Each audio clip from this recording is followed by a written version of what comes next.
Hey guys, welcome to my channel, or welcome if you're new here. My name is Kendall and this is Ken's Corner, and I'm so happy to have you here with me today. So today's video is going to be my reading wrap up for November and to talk about like my points from my TBR game and such. I did not complete my TBR for the month of November. Did not complete it like at all. As always, like, comment, subscribe. The big thing is I really want to know if you've read any of these books that I have read. I want to talk about them. To go through the books that I was supposed to read for November, DNF will count. If I'm truly not liking the book, I'm going to set it down and I will let that count as read because I did try to read it. Alright, so I had the Bought Before 2025, which the jar chose Wisteria Society of Lady Scoundrels. I actually DNF'd it, we'll talk about it later, but that does count as completed because I did try to read it. Author That Intimidates You, I chose The Academy by Ellen Hildebrand, and I did not read that one. Owned since 2022, I chose Stardust Thief, and I did not read that one again. Uncompleted ABC Challenge, I chose Q for Queen of Shadows. I did not read that either. Continue series, Dark Lord Davi, supposed to read Everybody Wants to Rule the World except me, and me did not read that. And then I had a free pick, and for that I gave myself the choice of like several different books, and I did read Dire Bound for this prompt. And then Random Color Generator, I got a very light blue, and for that I put A Dance of Lies on my TBR, and I did not read that either. So I didn't even read 50% of it. So Wisteria Society of Lady Scoundrels counted, the free pick counted, and that's it. So 2 out of 7. That is horrendous. Oh well, can't go back now. That's what happened. Alright, so now for the books that I did read. So starting out strong, after being in this world for so long and reading this book for so long, I did finish Alchemised by Sin Yu. This book kind of chewed me up and spit me out. It was not what I was expecting, and yet it was exactly what I was expecting, but better. I do need to know down below, should I go in and try to read Manacled now? Because I did read this. This world is very dark, very brutal, it's just very dark and very brutal. That's the best way I can put it. This is not a fantasy romance, but it does have a love story to it. And by the end, I was rooting for Cain and Helena. I know, crazy. Actually not crazy, if you've read the book you know. But I had so much fun with this book. Cain is a very tortured character. I don't even want to say, like, very morally dark gray. Like, he's not a morally gray character, he's a morally dark gray. And everybody's saying the last line of this book being very painful is very correct. And I do believe that this book is very much a war story, a brutal story, a story that brings light to people that have parts in wars that don't get the credit they deserve for it. Because Helena. And that's all I'm gonna say. I do highly recommend this book. Check the trigger warnings because it is very dark, very brutal. And then I just didn't want to pick up anything, but I continued with The Irresistible Urge to Fall for Your Enemy by Bridget Knightley. I was having so much fun with this. This book was so funny. So funny. But then the ending ruined it for me. The ending completely, I was thinking 4.5 for this book just solely because of the humor to it. The banter between these two characters was amazing, but then the ending, it just ends. And you're like, where was the conflict? Like, I want to see what they're gonna do with book 2, and I want to see if I'm right with the fact that they could have just and made it a standalone. Because right now, I do believe that's going to be what happens. Then I read Dire Bound by Sable Sorensen, and oh my god, I love this so much.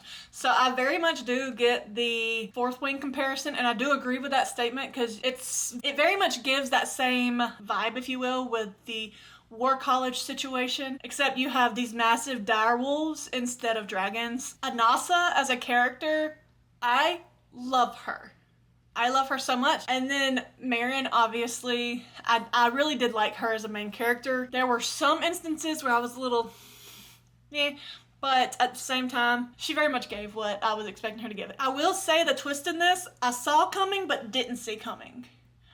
I figured who was going to be the betrayer, but I wasn't sure how they were going to betray, if that makes sense. Highly recommend, and I'm very excited for Fury Bound next year. Then I continued The Legacy of Arisha by reading Children of Virtue and Vengeance by Tomi Adeyemi. Ultimately, this very much is a YA fantasy. You have these young characters making these somewhat stupid decisions, but in a way that is lovable or easy to look past because they're young. I am also very glad because this book does not suffer what some second books do with the middle book syndrome. It's fun watching Zélie and Amari battle through the consequences of their own actions, and I'm very curious to see what happens with Anon. I will continue this and finish off this trilogy quite soon because I'm so excited and I'm very curious.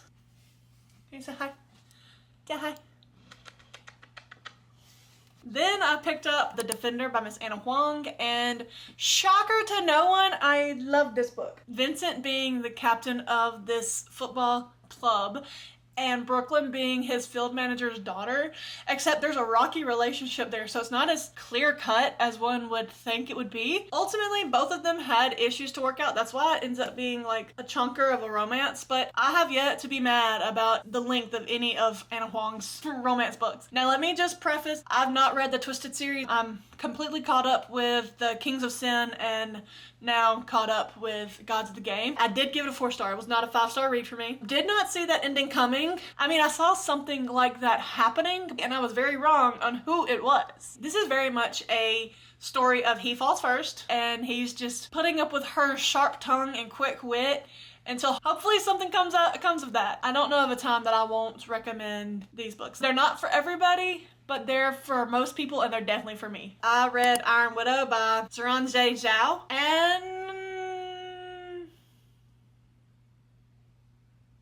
I didn't DNF it, so that shows that I did not hate it, but I didn't love it. It was a 3-star read. It was a lot of fun for what it was, but I just had some issues with this read. So basically you're following Zishin while she's become a concubine to these pilots because there's an alien invasion like forever ago, and think Pokemon creatures. You can level up and then they have better abilities to fight and such. That's kind of what you get in here, but she ends up being a concubine, but then she has such strong will. Basically, she is the Iron Widow who can utilize the boys' power versus the girls' power being used by the boys. And first off, refer to them as boys and girls is a little weird, even though they're like 18 to 20. Like, it's still, it just feels weird. Like, it literally says on the back of the book, it says, Zishin, labeled as an Iron Widow, as much feared kind of female pilot who can sacrifice boys to power up the chrysalises instead of the other way around. That's not what gives me the ick, but it kind of gives me an ick, if that makes sense.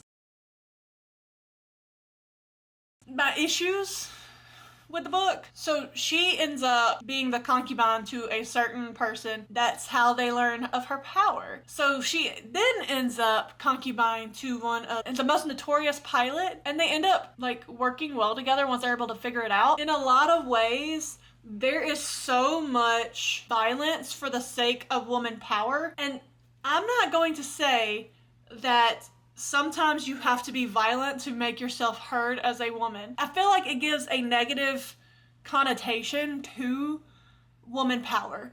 Like, it's like you have to be vicious, you have to be violent. And I know there are different ways to assert woman power. This just feels like it's completely lopsided where women, okay, so in this you are following Chinese mythology in some ways. So there is that, and she's trying to fight back against that. So I get it, because women are supposed to be these meek, docile creatures for men to control and tell what to do. And she's not having that, which fair, valid. That is so freaking valid. But then it's like, only by being violent can her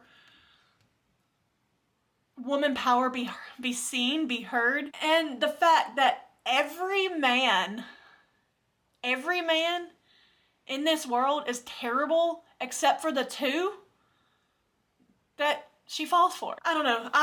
Maybe I'm crazy, maybe I'm just reading too deep into it, but that's kind of what I do most of the time. Sometimes I love a good surface level read. This was not a surface level read for me. And what I read deeply into didn't sit fully right with me.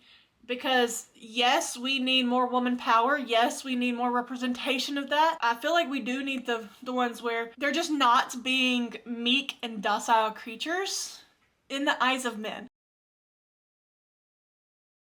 I honestly don't know what she would have done different, because that was a big part of the plot. I did give this a 3-star. I'm not running to pick up Heavenly Tyrant, but if you think I should give that a chance, if you think I will like it better, if you think whatever, let me know down below, because you never know. The second book could be better, or it could just be a continuation of the first, well, obviously a continuation of the first. You know what I mean? The next book I read, and the last book I read for the month, was Playing for Keeps by Alexandria Bellafleur. I'm so excited. This was my first arc, and it was one of my favorite queer authors, and it was a queer read. It was meant to be. I will be buying the shelf trophy of this one when it comes out in January. You're following two publicists, Rosaline and Poppy, as their characters start a whirlwind romance, basically. Like, he shoots his shot on Twitter.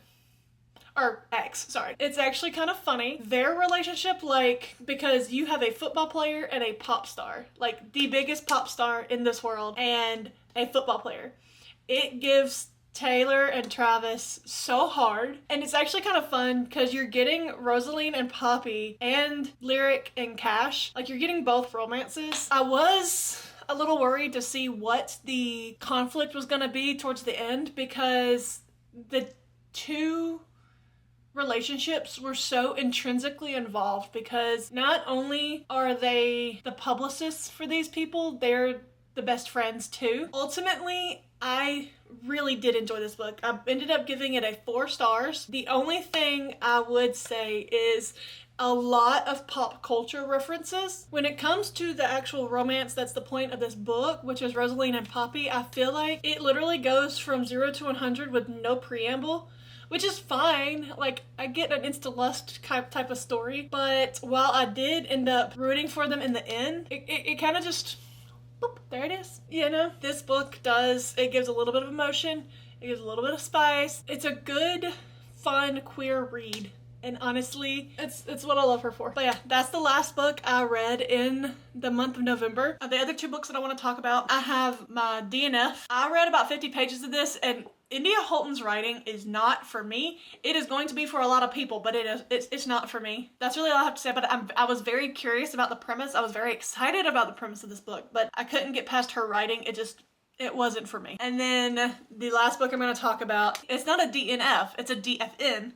And a down for now. The Princess Knight by Kate Jacobs. In a lot of ways, I was having fun with this, but I didn't care. I wanted to read other things. I didn't want to pick it up. And then I was trying to make myself pick it up, and then I just wasn't picking up anything. So to stave off a reading slump, down for now. I do hope to actually read this. I'm thinking the springtime. It's really giving springtime to me, especially after reading, because I think I got like 100 pages in. I would say probably March or April, maybe, possibly. That's bold to actually give myself a time to pick it up, but honestly, I feel like it was a very successful month. I enjoyed the books that I read, and that's the important part. I got my first arc. That was fun. I already have another, and I'm just like mind blown. It's gonna be crazy to look back at this moment if and when. I'm putting it out there. I'm not gonna say when. I'm not gonna say if. I'm gonna say when I get to the point that publishers send me books. I'm gonna look back at this and laugh and be like, oh honey child. I just put that in there because I wanted to put it out in the universe. Because hopefully I do get to that point, because I want to have that kind of bookish community. So with that, those are the books that I read in November. If you've read any of them, let me know. If you think I'm going to enjoy Heavenly Tyrant, let me know. All the things. But without further ado, this is the end of the video. Have a wonderful morning, evening, or night whenever you're watching this. Be kind to everyone. Be kind to yourself. Have fun reading. Bye, guys.